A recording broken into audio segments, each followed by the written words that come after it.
पश्चिम बंगाल में अगर school college में हिजाब पर सवाल उठाया या फिर किसी टीचर ने कहा कि हिजाब पहनकर स्कूल या कॉलेज में ना हो तो उस टीचर के खिलाफ एक्शन हो जाएगा। जी हाँ, कोलकाता के जादवपुर यूनिवर्सिटी में एक मुस्लिम छात्रा से इंग्लिश के टीचर साहब ने कहा कि नकल का शक हो रहा है, आप ये जो हिजाब है इसको हटा दीजिए। लेकिन इनको शायद मालूम नहीं था कि पश्चिम बंगाल में ममता सरकार है जिनका कानून बाकी राज्यों से अलग है। अब यहाँ पर हिजाब पहनकर आने वाली उस छात्रा पर तो कोई एक्शन नहीं हुआ, लेकिन लपेटे में आ गए अपने मास्टर साहब।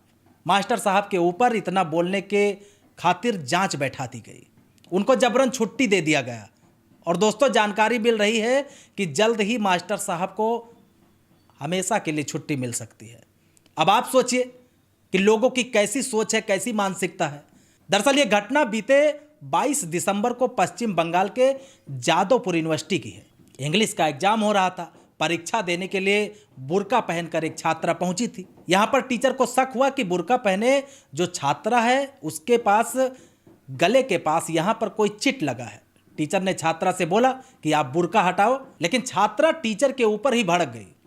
बोली, ये तो मेरे धर्म के खिलाफ है, आप बुर्का हटाने को बोल रहे हैं, आप कैसे बुर्का हटवा सकते हैं। बाद में दोस्तों वो बुर्का हटाया गया और चिट यहां से उस छात्रा के निकली भी। अब वो छात्रा जो थी स्टूडेंट फेडरेशन ऑफ इंडिया से जुड़ी थी। बाहर जाकर उसने हंगामा शुरू कर दिया, यानी कि पूरे मामले को लोग मुस्लिम धर्म के खिलाफ बताने लगे।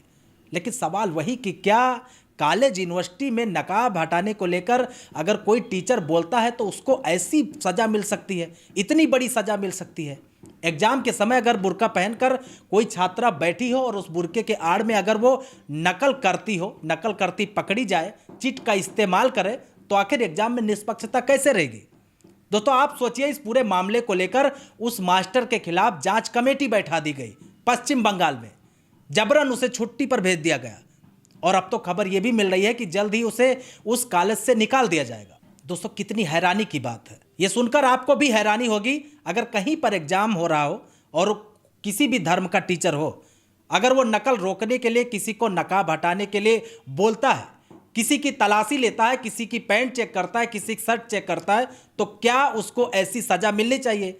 लेकिन पश्चिम बंगाल में ऐसा हुआ है, और यह पश्चिम बंगाल है, यहाँ पर तो ममता दीदी की सरकार है, यहाँ का कानून बाकी राज्यों से अलग है, तो यहाँ पर कुछ भी संभव है। दोस्तों, इस पूरी खबर पर आपका क्या कहना है, कमेंट करके हमें ज़रूर बताना।